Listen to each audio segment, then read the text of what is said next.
Good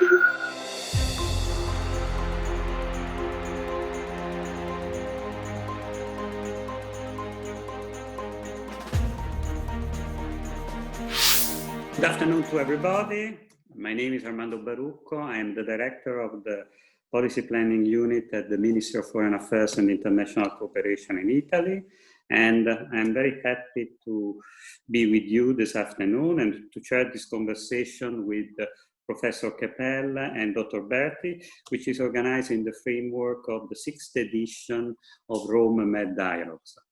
And of course, considering the challenging circumstances of the past months, MED has gone mainly virtual.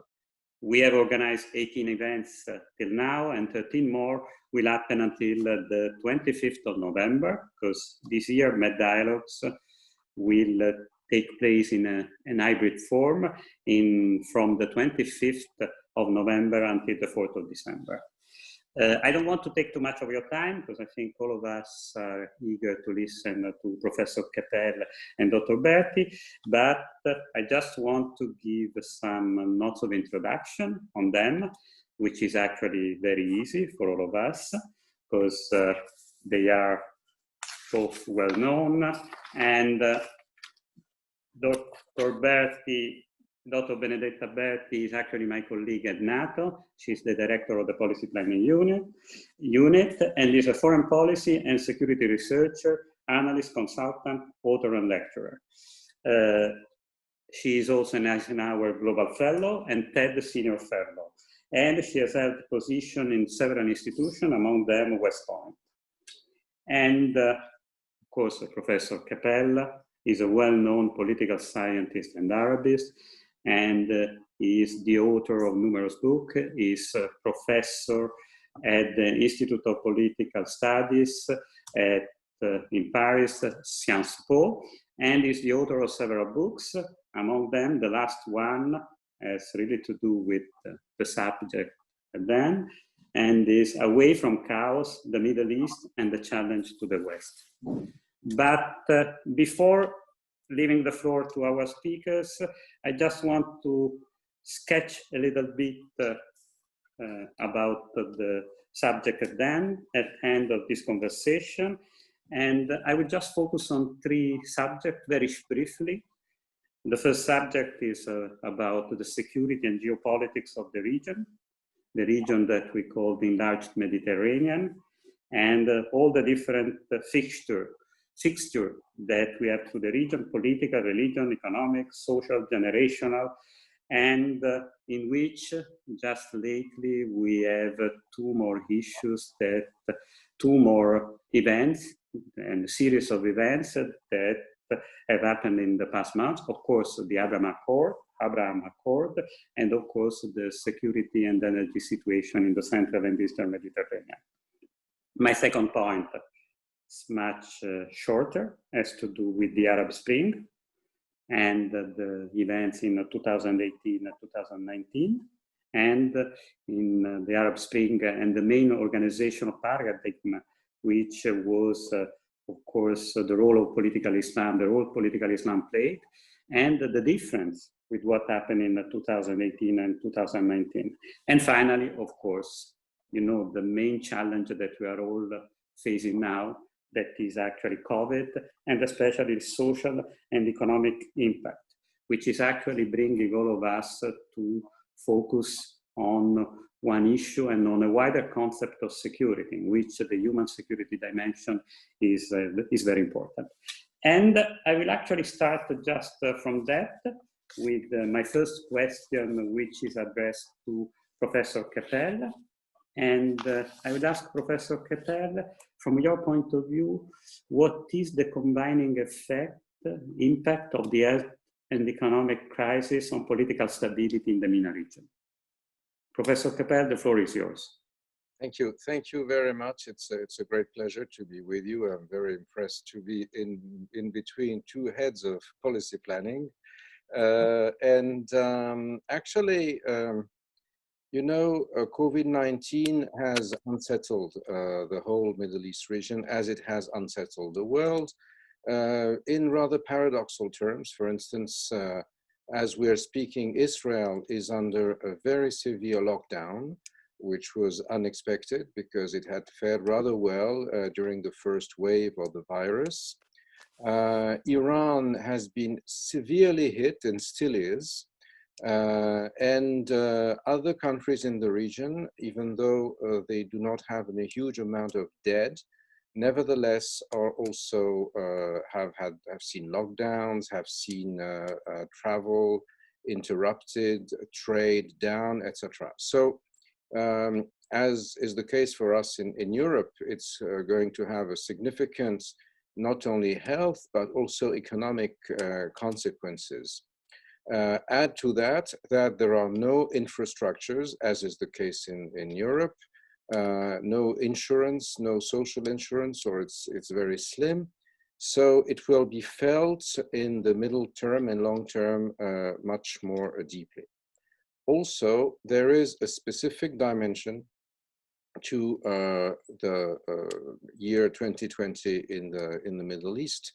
You know, usually people used to think of 2020 as the vision 2020. This was, you know, the wide angle thing, and it's a COVID. It's called 19, but it's 19. It happened in 2020, which is specific for the region and which adds to COVID, which is the crash of the oil and gas prices. This was before COVID. Because there was overproduction, not only of oil, but also of gas, which no one has paid too much attention to, because when Americans produce shale oils, they have a lot of shale gas also. There is too much of it.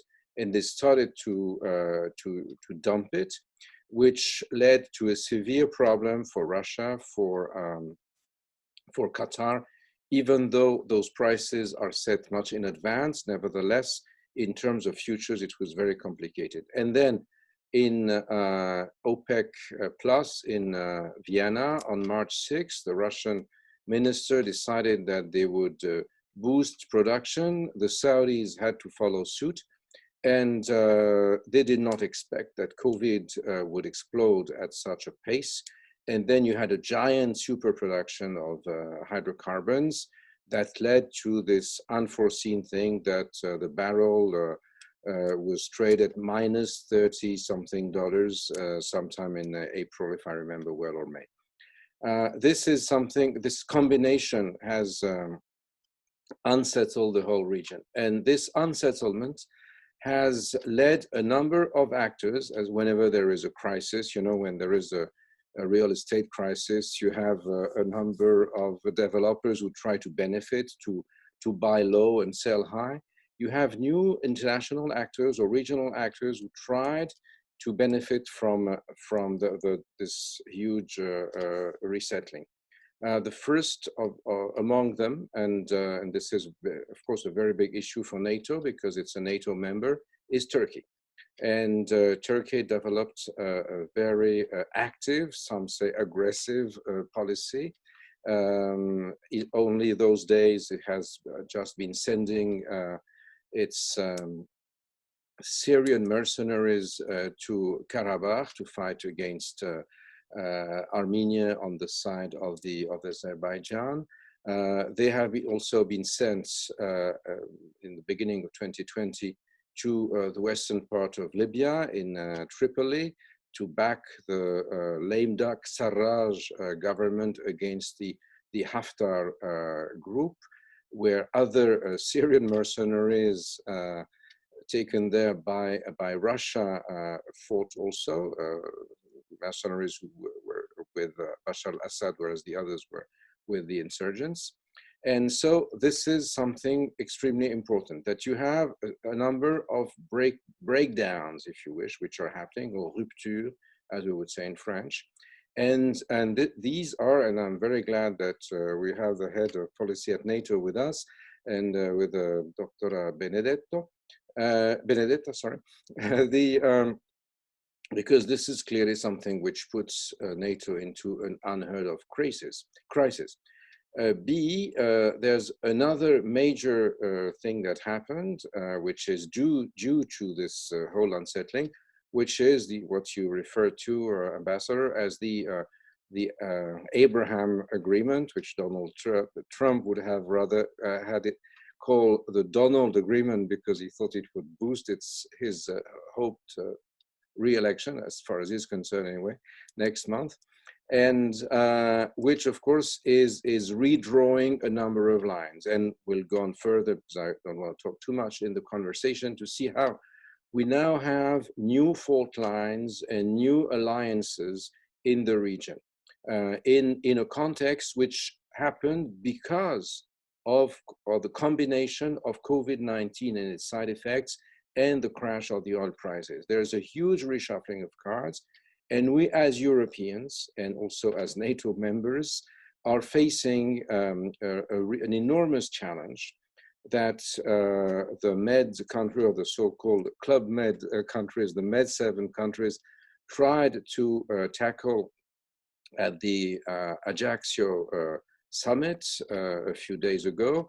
And in order to prepare for the session of the 27 summit at Brussels, which should have taken place on the 25th, which is going to take place after our panel, because they wanted to see what we had to say, I'm sure, in order to address the Turkish challenge and the migrants challenge.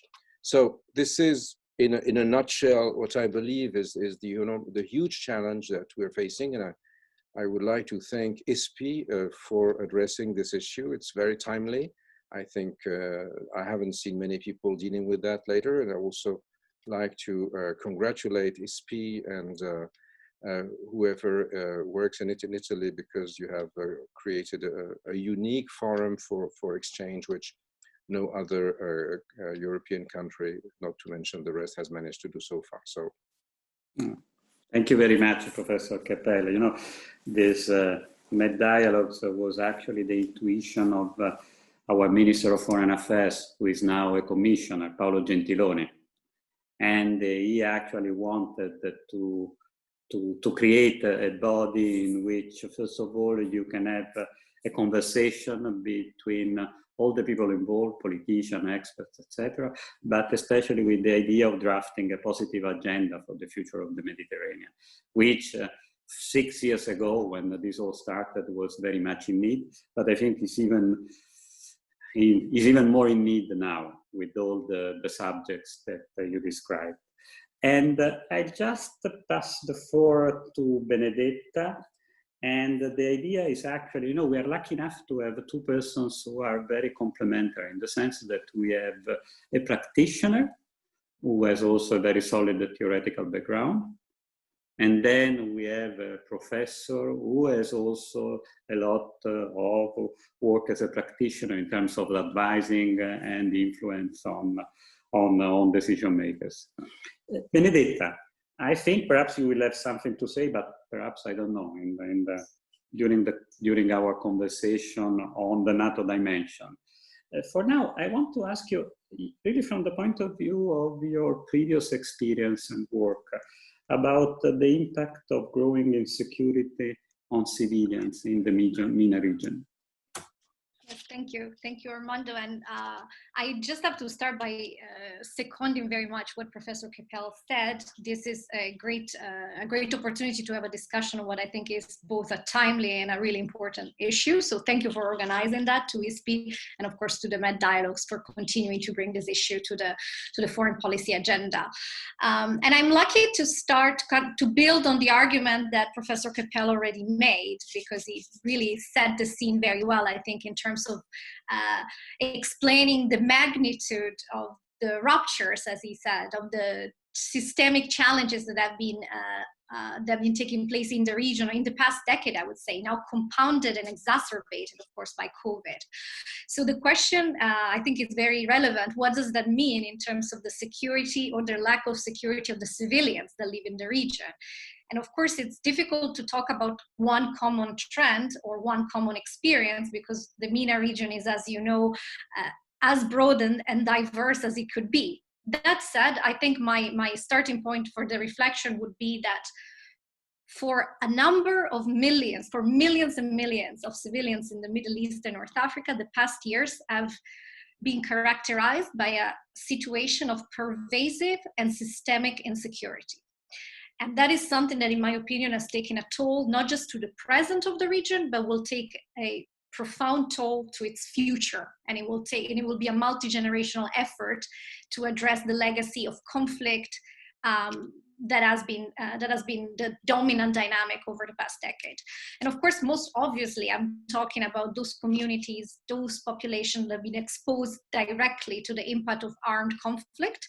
So think of Syria, think of Libya, think of Yemen, think of Iraq. And Syria is really unfortunately, the tragic poster child of what systemic insecurity means for the civilian population. And there you have millions of civilians traumatized, collectively displaced, uprooted from their communities. And of course, at the most basic level, this means a loss of access to basic health, basic education, basic shelter, basic access to livelihood, and more importantly, a heavy legacy of dispossession that I argue would take a significant amount of time to undo. But just as important as the physical insecurity and the physical trauma that the violence has imposed on those populations, just as important is a conflict fought along sectarian line, even if politicized sectarian lines, but still has created what I would say has torn apart the social and communal fabric of the country. That's another long-term legacy of the conflict that impacts the security of civilians. And the long story short on this is to think about emerging from a legacy of conflict like the Syrian one. It's not enough even to think about reconstruction, the physical, infrastructure, social and political dimension, but really it is about reconstructing the polity, reconstructing the political system, and dealing with, I would say, incredibly difficult issues, such as, for example, what to do with a generation of children who have been left out of schooling for multiple years and been exposed to direct violence, what to do in terms of their reintegration, their ability to have productive and fulfill lives as adults. More on the security dimension, what to do with the proliferation of armed groups. And that's, of course, I'm using Syria as an example because it's an extreme one, but the issues, I think, can be identified in many other countries. And even if you go beyond, even if you look at countries that are now in a post-conflict situation, of course, the example of insecurity are still very much prevalent. And I would think about the liberated post-ISIS areas of Iraq. In this case, insecurity of civilians, I would say, if we want to conceptualize what is linked to, we could talk about the link between the provision of security in their communities, or the lack of provision of security, and the experience of the civilian population. And what I mean is that when security is provided in a way that is locally owned, that is accountable, that is regulated, that contributes to the health of the community. But when the provision of security is done in an accountable manner, is done without local ownership, is done in a way that perpetrates abuses, and it's not according to the rule of law, then the provision of security itself can create insecurity. And I think that's an issue that you can see across the region when it comes to the provision of security. And of course, again, it's linked to the proliferation of militias, non-state armed groups, and groups that by and large are far less accountable. And this results, of course, in a real impact on the civilian population. I don't have much time, but just to insert one additional element, I think that when we want to think of the impact of insecurity on civilians in the Middle East and North Africa, we also have to really broaden the label.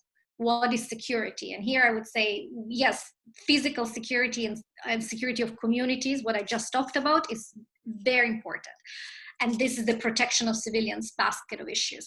But just as important would be dealing with economic insecurity, the impact of living in volatile and vulnerable economies, the long-term impact of underemployment, unemployment, youth employment. So economic insecurity should be another lens we had when we look at insecurity from civilians.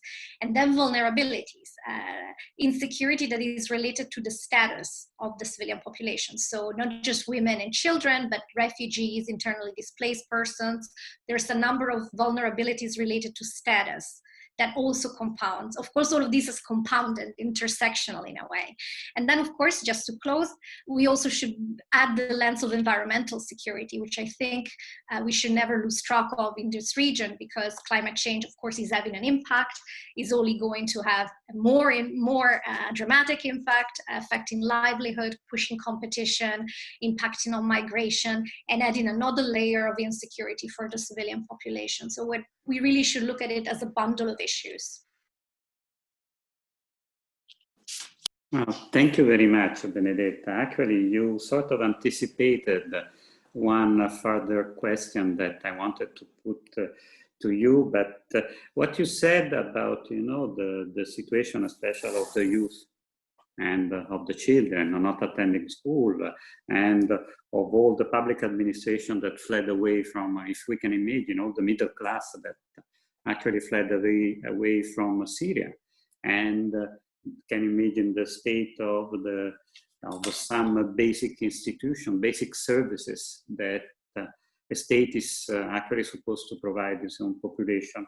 So, and the real issue, and this is something that we always find ourselves confronted when we are in this kind of environment, how can you improve the human security and dimension and the situation of people, of vulnerable population and people living in this condition without actually conceding to our principle and to the fact that, of course, this could be an instrument for this kind of regime actually to put pressure on you. You want me to provide the school and hospitals, etc. Okay, you want to provide schools and hospitals for our people? Okay, but you have to deal with me. So I understand that this is a big dilemma, something that I found myself actually involved in my career several times, but I would actually be very eager to know what you think, and afterwards also what Professor Kepel think about this dilemma between principle and action. Thank you, and this is one of the key questions, I think, and the conflict in Syria, if you wish, has made it very clear what the dilemmas are for the international community in the sense, and it's really exactly as you put it. Sometimes it is a dilemma between having to work through, in the case of Syria, the Bashar al-Assad regime would have in the middle of the crisis, as we know and as documented in various reports by the United Nations, would then in a way weaponize access to humanitarian assistance and allow assistance to be distributed among its supporters, but deny to its opponents. So how does the international community navigate this very complicated scenario? Maybe I'll start with an easier bit and then go to these questions, knowing that nobody has the full answer. But I would say that I think to me the starting point is really what can the international community do to assist processes of ensuring human security for those vulnerable population. And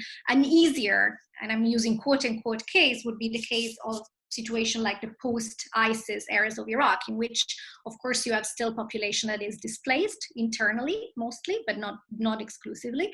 And there, the international community, in my opinion, should continue and stay committed to supporting the reconstruction.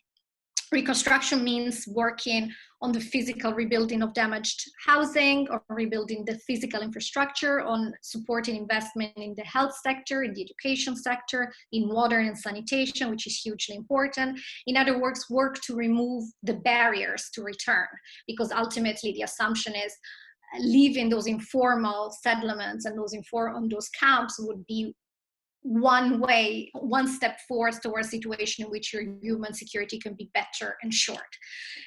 At the same time, we all know that reconstruction alone is not enough. Or else physical reconstruction is not enough. Just as important is the reconstruction of the governance system, of the policies, of the political networks, of the local accountability.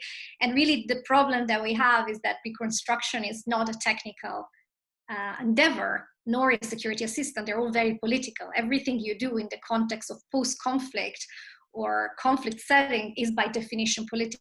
So one first lesson is we need to really be aware of those political dynamics and know that resources are going to be distributed in a way that can reinforce certain conflict dynamics. So at least if anything, we need to have a very deep understanding of this. But more importantly, I think the work we need to do and the work we are doing is supporting the local governments and local actors to not just rebuild the infrastructure, but rebuild governance and then work. And I work mostly on the issue of protection of civilian and security. And so the area of security is particularly important to ensure that the provision of security is accountable, that it is locally owned, that it is security for the communities, not from the communities. All these issues are essential to facilitate return and are essential to ultimately facilitate the security of those populations. Now, unfortunately, in cases like the Syrian one, it's much harder because the post-conflict really is much more blurred.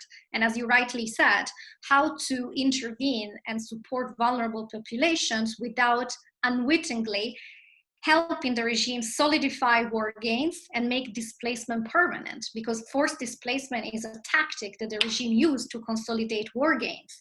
So when we reconstruct in a way that doesn't take this into consideration, de facto, we are rewarding war crimes.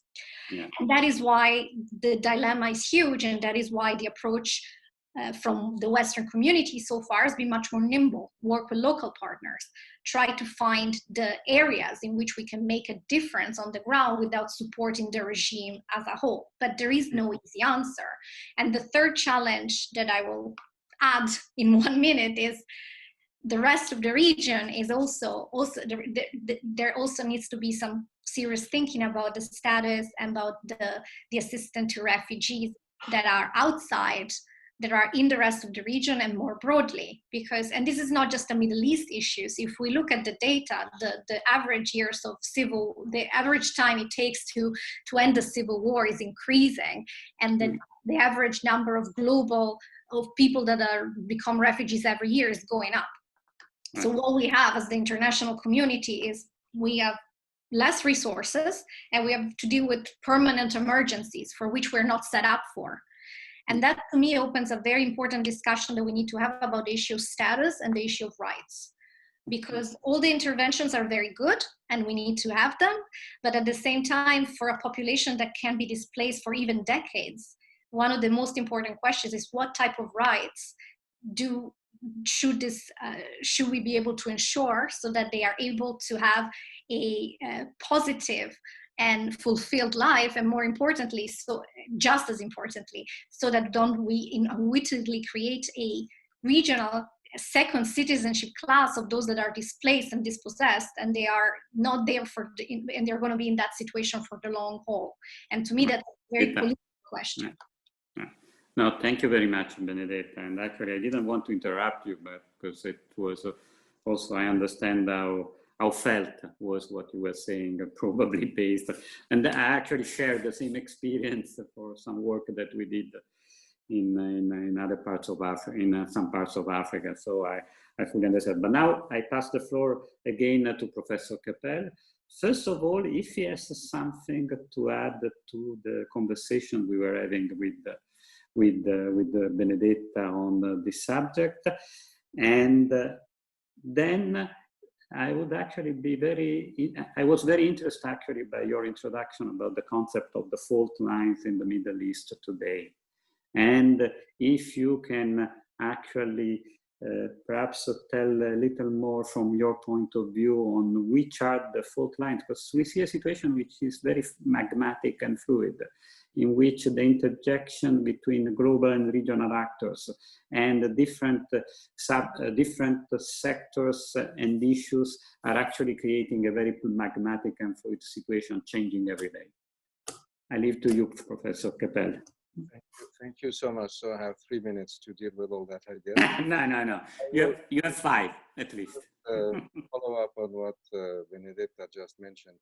And we can contrast Syria and Iraq for that matter, for instance. You know, in Syria, we as Westerners or Europeans or NATO members cannot do nothing because Syria is under the control of Russia.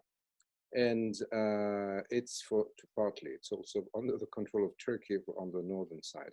And as you know, the human rights record in those areas is appalling, as a very recent UN report just mentioned. This is something that no doubt will be discussed in Brussels in a few days.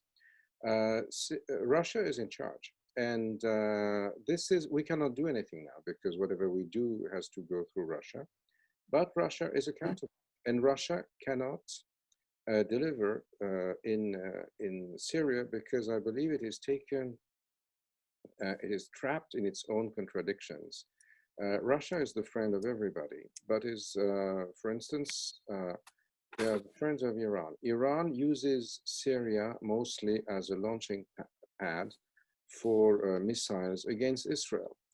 Clearly, Russia is not pleased with that, because they would like to have something functional in Syria, because it cost them a bundle. Syria and Russia, in a way, fears that it's going to be trapped in Syria with a sort of Pyrrhic victory, like it was trapped in Afghanistan before. And I believe that as far as Syria is concerned, our role is rather to push Russia into negotiating and understanding that they can't deal with that alone. They have to make a compromise. And this is where we can act, but this is where we are, if you wish, in my view. As a contrast, the situation in Iraq is, as you mentioned, Ambassador, is extremely fluid, because I believe, and then I'll go up on this new fault lines that I see in the region, Iraq is now under Prime Minister Kazemi shifting from its previous status as a vassal to Iran to a much more independent country.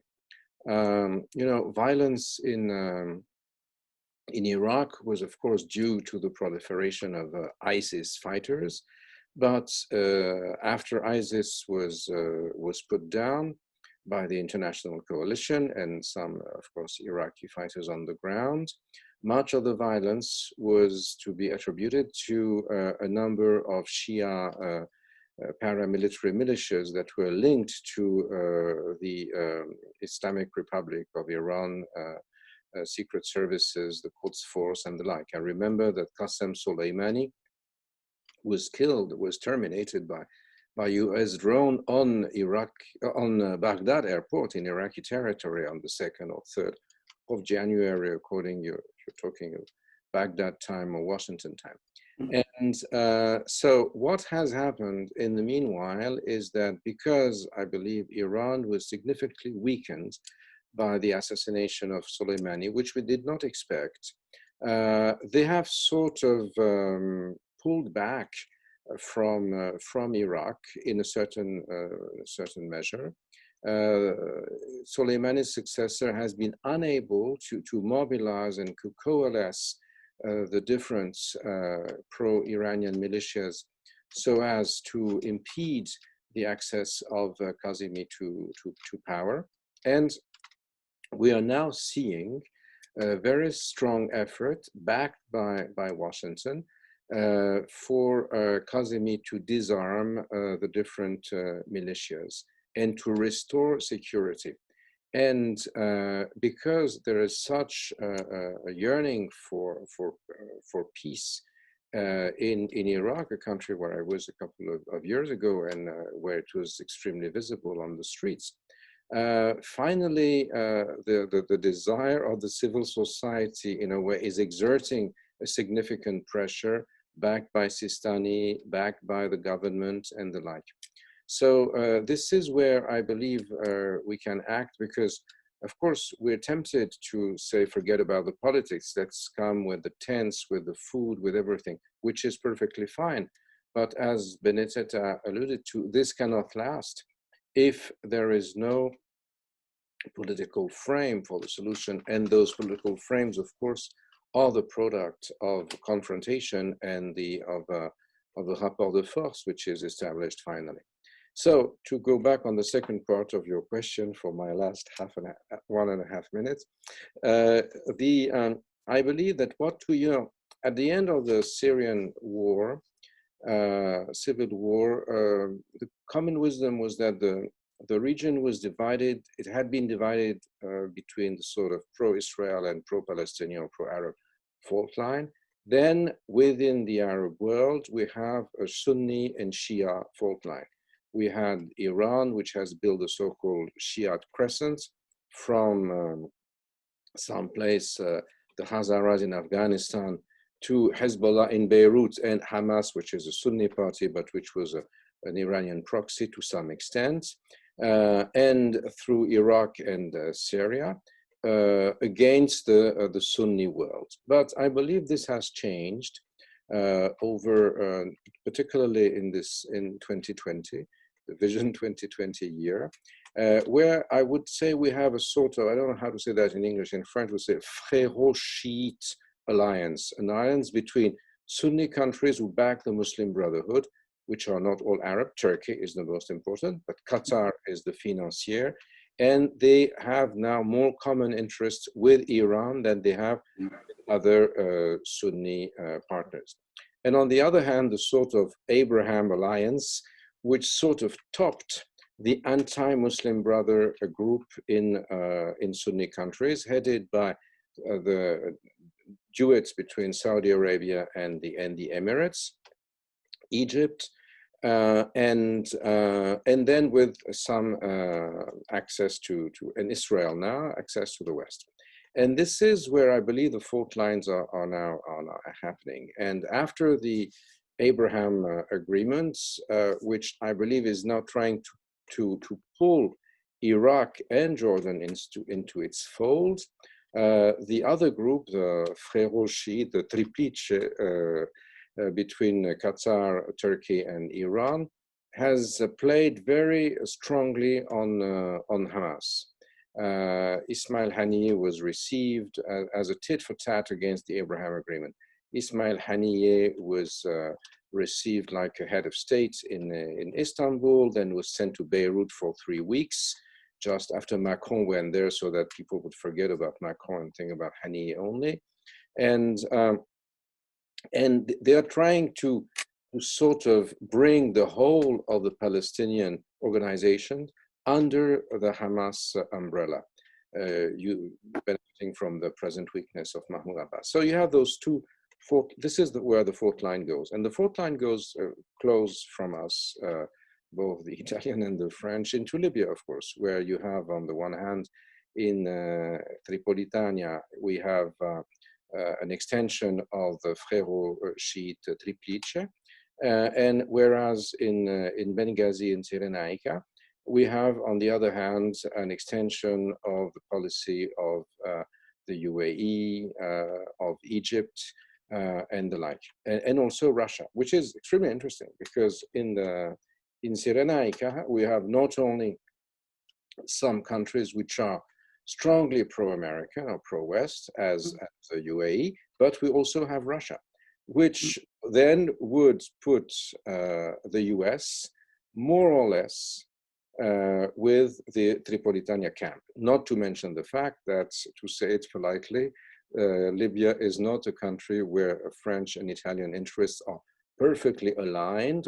We are regularly told that it's going better, but it's ups and downs, to say the least. So I believe this is a very interesting issue that has not really been tackled. I mean, the practitioners, of course, and the military and the oil men know about it, but this is not something that academics and political scientists have really been able to address as it should be. But I hope that the next Med summit in December will have the final word on that.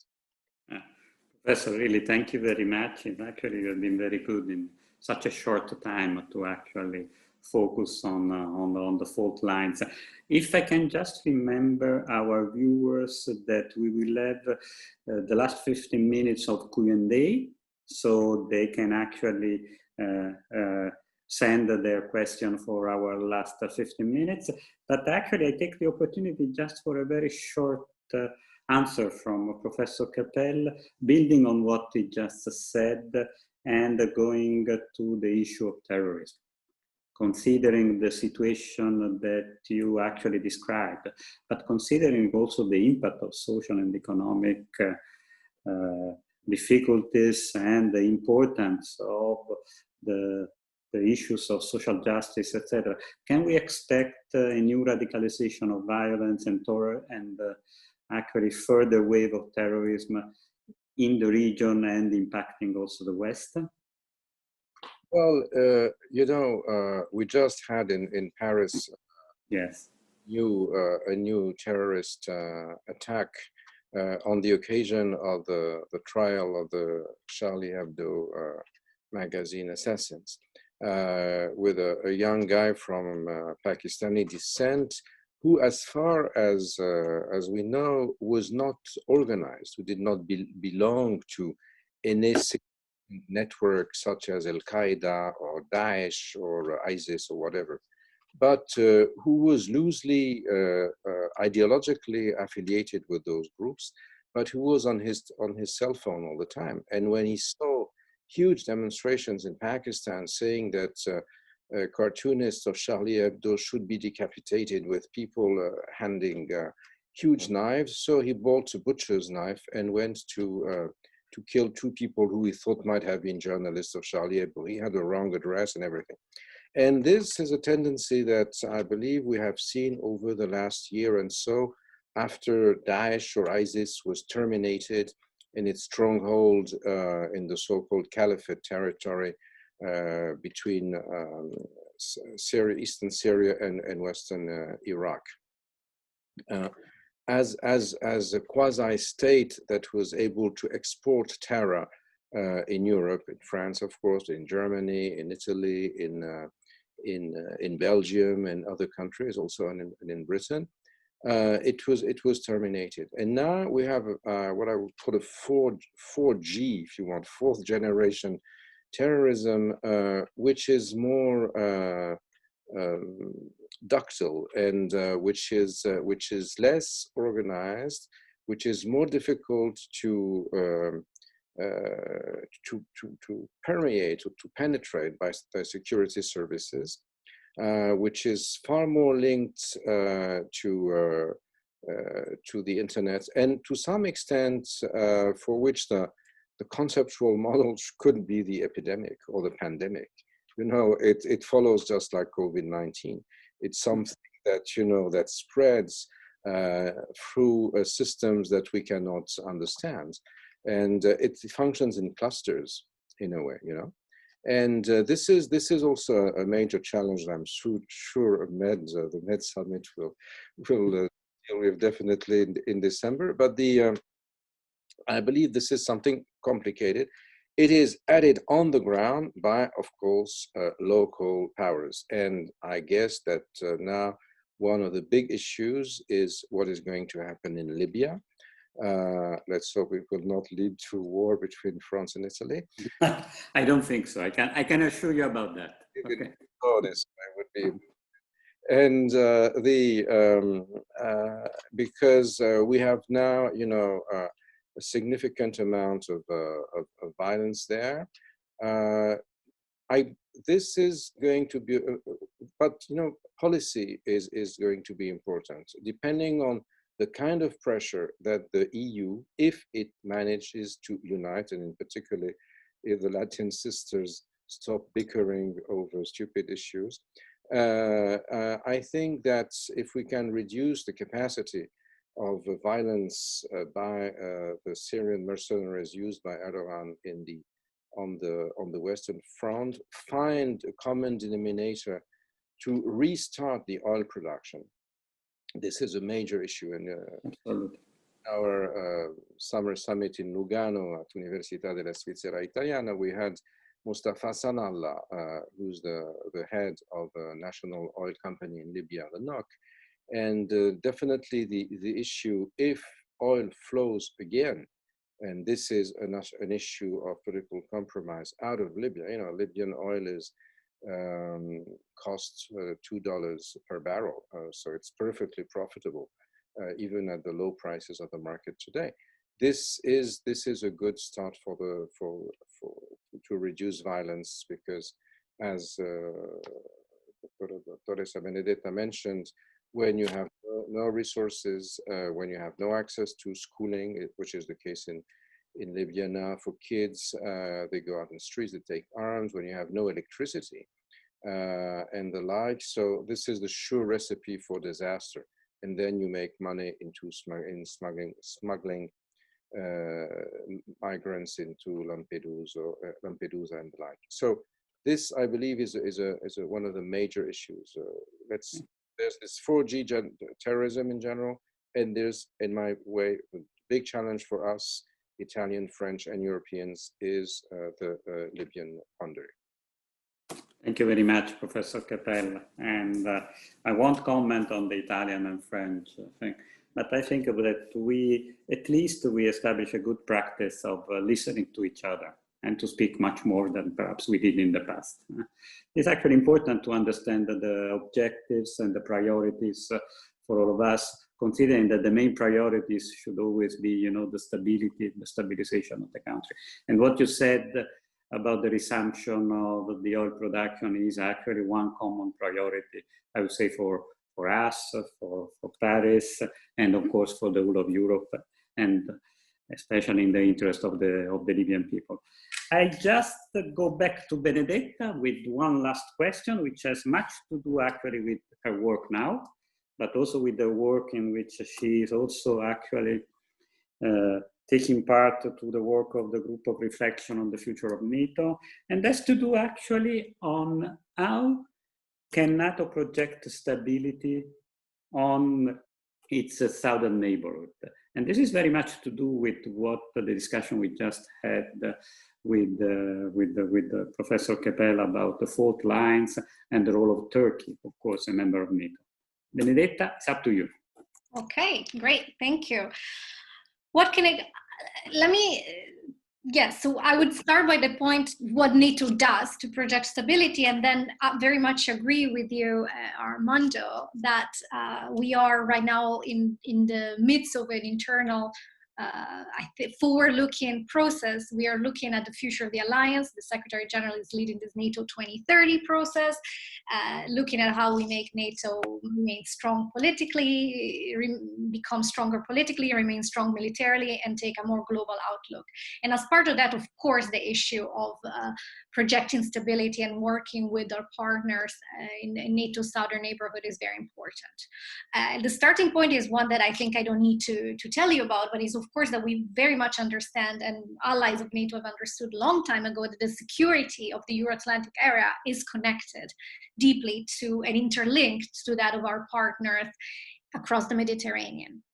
That there are a number of security issues that very much affect us directly, and of course the most prominent one is terrorism, but it's by no means the only one. Human trafficking, drug trafficking, proliferation of small arms and light weapons, all of these challenges are very much linked to European security, and so working together with our partners makes a lot of sense from that point of view. The approach to contribute to stability, and I think it's the right approach that NATO has, is that to assist, to help, to support our local partners. And that is because prevention is much more sustainable than intervention. Prevention and working with local partners, it's a much more sustainable way to remain engaged in our common security. So this means that NATO invests and will continue to invest in building capacity, in training, and this goes to the heart of making sure that our partners have the tools to be able to deal with the security threats that ultimately they are best positioned to tackle, but we have to very much support them in their effort. So this means a number of, I won't bore you with the whole list, but it's very long. It's from supporting counterterrorism, to supporting special operation forces training, to supporting countering IEDs, to CBRN defense, to a lot of work on demining or detecting the proliferation of small arms and light weapons. All these are issues that are incredibly important. Being able to fulfill these missions is key to stabilization. Of course, it's just one part. NATO also works with our partners on a broader set of security issues, from protection of civilians to combating corruption and building integrity in the security and defense sector, to civilian control of the armed forces, again, in line with this comprehensive approach that basically says to provide security, the provision of security needs to be technically right, right from the point of view of governance and right from the point of view of the rule of law. So this is the bulk of the work with our partners across the Middle East and North Africa. I think this is the right approach, and I think it builds but I also think it's very important to be very clear. And what I think, what we've been saying on this matter is I think it's very clear in that sense that provision of security, working with partners to provide security, is necessary but not sufficient to stabilization. It is necessary because without the provision of security, you cannot do anything else. Security is a basic good. You need it to intervene. You need it to build development, to recover, to reconstruct. So it's necessary. At the same time, provision of security and security assistance by itself cannot deliver stabilization. Stabilization is about politics. It's about political reform. It's about accountability. It's about development. It's about a series of other issues.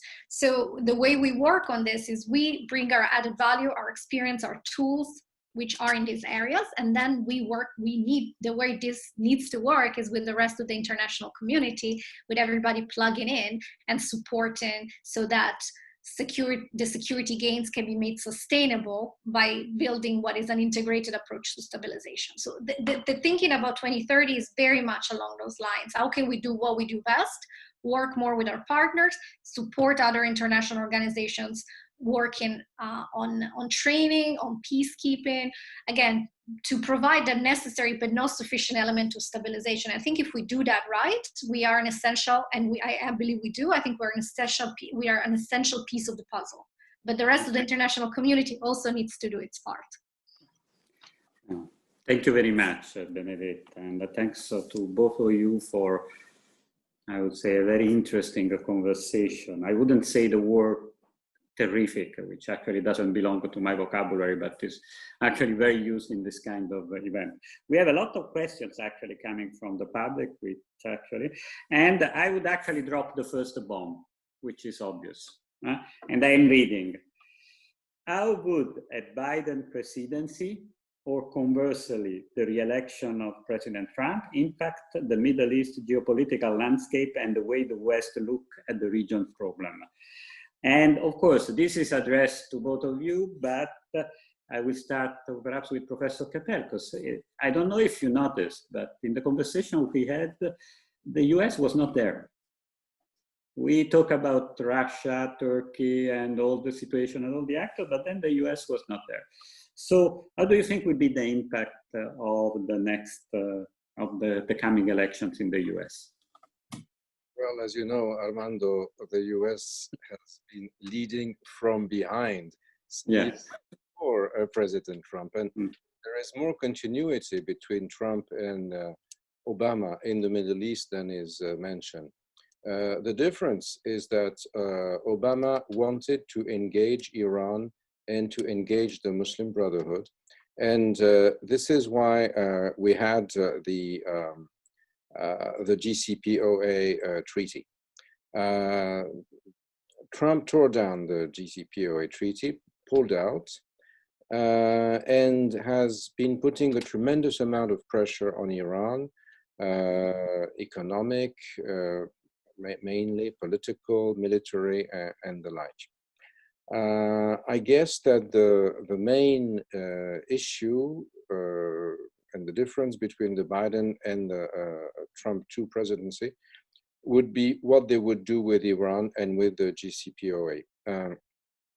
From what I see, the Biden team would like to go back to JCPOA. I'm not sure that this is something which is sound. Whatever we think of Trump's policy, I am not convinced that the JCPOA system worked. And I have no love for the neocons and the neo-neocons. But to some extent, when Pompeo famously said that the American Enterprise Institute, that Soleimani, I'm trying to imitate him, Soleimani took house money and put it to blood money. There was some truth in it. I mean, the Quds Force used the JCPOA opportunity to push its own agenda. Definitely this is going to be a major challenge. Now, the problem with the Trump administration is it has no policy of itself. It wants to, and this is, in my view, the aim of the game in the Abraham alliance, i.e. to have people do the job for America. They don't want boots on the ground, clearly. As you know, Trump was elected took the great ground electors in Wisconsin, Michigan, and Pennsylvania last time because he said, I'm not going to send the boys there. And these were 3 Rust Belt states where many kids had gone there and came back in plastic bags. So he'd rather have Egyptian or whatever, or other proxies to go there, and no American troops. But proxies, want to have something for their blood. They want money for their blood, and this, I believe, is going to be the big challenge. Yeah, thank you, Benedetta. I don't know if you have something to add to that, or I would. Maybe I'll say a couple of things, but super shortly. I'll take the one point about. I think it's the fact that the international community, so I will dodge the bullet, but hopefully you'll see that I don't dodge it too much. I think one point is that there is a fact that the international community's appetite for large-scale state buildings, big stabilization operation is declined. I think that's a fact of life that will not change regardless of the presidency. That means that we'll have to have different models. I think some of these models we're already seeing at the minute. And I think sometimes we forget that, yes, maybe you see the US presence in the region is different. I do not disagree with that, but I would say we need to nuance a little bit the narrative, because even in operations that we completely think as non-dependent or having no relation with the United States, think of Mali. Well, the United States provide all the strategic enablers that then European forces need to fulfill their mandate. So there's still a lot of working together, which in my opinion is not, it's not a problem, it's what we should continue to do, because that's the strength of our transatlantic bond. But even in areas where we don't think the United States are present, like Mali, that's a good example. Well, yes, they are providing essential enablers without which we wouldn't be able to do what we do. And then on the future, I think no matter, and it's again a dodging, no matter who will be the next president of the United States, they will find a different regional dynamics. And that's going back to the discussion on fault lines from Professor Kepel. Russia is in the Middle East in a way that it was nowhere before the Syrian civil war started. That is a fact that no matter who is in charge, they will have to deal with. And now it's not, of course, just Syria, is a much broader presence in the region and also attempts to have a stronger influence. Geopolitical competition is heating up, and the Middle East will continue to be an arena of geostrategic competition. So I think no matter who is going to be next, the idea of a complete disengagement doesn't sound you may want to disengage from the Middle East, but I'm not sure the Middle East wants to disengage from you. So I think we might see a different pattern of engagement, but at the same time, it will continue to be an arena of geostrategic competition. So all the powers will continue to be there. No, thank you very much, Benedetta. Thank you very much, Gilles. We are actually at the last question, because we have 1 hour and it's almost at the end.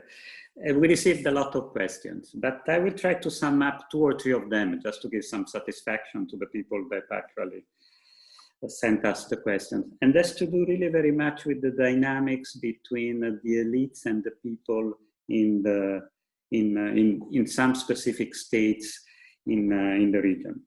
And the question is about how the integration of political elites' interest visions would work, while at the same time making efforts in strengthening rule of law, of course, and the citizens' access to service. I would say that this has really to do with the sum of the fixture that we saw in during the Arab Spring and that we saw in some countries in 2018, 2019. So this disillusion of some of the people in the Middle East and North Africa towards their own elites. How do you think that actually could the West and us help out in this? And do you see a new generation of elite and leaders that could actually mend this divide between their own people? I will start with Professor Kepel again. Thank you. I'll try to keep brief. Well, this is to some extent the challenge we are trying to deal with in the Lugano Forum, where we bring 100, 150 young change makers from Iran to Morocco and from Southern Europe to try to imagine how they view the future. Because, you know, one of the big differences between Europe and its southern neighbors on the other side of the Mediterranean is that we're an aging population, whereas fortunately we have Benedetta with us,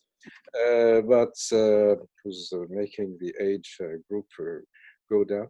But in the south, I mean, most people are below 30, and this makes a huge difference. They are not in power, and and this is a major issue. Look at what happened you mentioned earlier on the upheavals of 2018, 2019. Very interesting, because if you compare them with the so-called Arab Springs of 2011, which were mainly against regime that were helped by the West, both in the Sudan, where you had an Islamist military dictatorship, in Algeria, where you had an authoritarian state which had made a huge compromise with Islamists, to whom they had given a significant part of the economic pie. Lebanon, Iraq, where you had a very strong influence of the Islamic Republic of Iran. The youth was in revolt against some of those elites that some in the West coveted, i.e. the Muslim Brothers, and considered that they were as corrupt and inefficient, or even worse, as the ones who were boosted by the West. So I think we have to take a strong generational look at that, and this is what we're trying to do in Lugano, and I think that this is something that should be extended to a number of us. Thank you very much on that. I leave to Benedetta, but on that I would say that in the framework of MED, we have actually organized the Ministry of Foreign Affairs. So together with ISPI, we are organizing this youth forum, and every year in MED, we try to gather group of young people coming from the region and bringing them together to discuss issues and priorities of their own interests. It's something that has been working very well, and we hope to have it in person also this edition of MED. But I leave to Benedetta for her last remark, and then Professor Kepel, if you have something else to say at the end, so we can close our conversation. I will be very brief, but I will start with saying I think that question is incredibly important, and it's what I think it summarized the gist of the dilemma that we're posing throughout the hour, right? How do you adjust the governance model to one that is responsive to citizenship and in a way that makes security and all the provisions of services sustainable? So I think that is the question, and I wish I had the answer. But since we're running out of time, I think one important thing to do not forget is that this is yet another element that ties together Europe and the Mediterranean rather than drives us apart. European youth also have experiencing a sense of disenfranchisement and disillusionment with their political elites.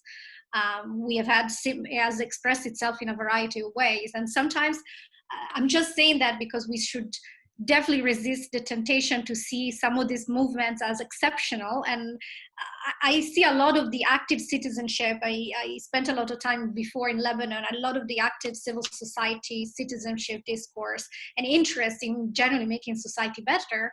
First of all, I find a lot to be learned from that, but also I see there's a lot of bridges between actually what youth in Europe is going through, with the sense of disillusionment with the political elite, with a sense of uncertainty about the future. So that's actually something that, rather than us analyzing how they're coping with it and then analyzing how we're coping with it, we should talk about it together, because it is to some extent different political problems, but there is a common challenge there about youth trying to find their voice on the way forward. Thank you very much, Benedetta. So somebody called this kind of protest in 2018 and 2019 diasporic, in the sense that what was very interesting was the role of the diaspora, but actually was the common languages used in the West and in these countries about, the way that they put forward their disillusionment towards the elite and towards the government. Professor Kepel, you have something to say just at the end of our conversation today? Well, only one word: compliment. Congratulate you, and I was extremely glad to have this exchange with Teresa, Benedetta, and yourself, Armando. I think this is extremely important that people from different countries who are both actors and byproducts of the turmoil that happens in the Mediterranean get together. And I believe we have a major challenge, which is not only a factual challenge, an economic, political, whatever, terrorism challenge, but also a conceptual challenge. And if we do not try to understand what is happening, we will fall short of the solutions. So I believe that what you've been doing is extremely important and valuable, and I would like to thank you again for having us with you. No, thanks to you, Gilles, and thanks to you, Benedetta, and to our friends in ISPI for helping us and organizing this event. And before saying goodbye, I just want to say that I really hope to see you in person in Rome in December, or at least we will see what will be the situation, or at least that you could be a part also of our last virtual hybrid event that we will hold in any case from the 25th of November until the 4th of December.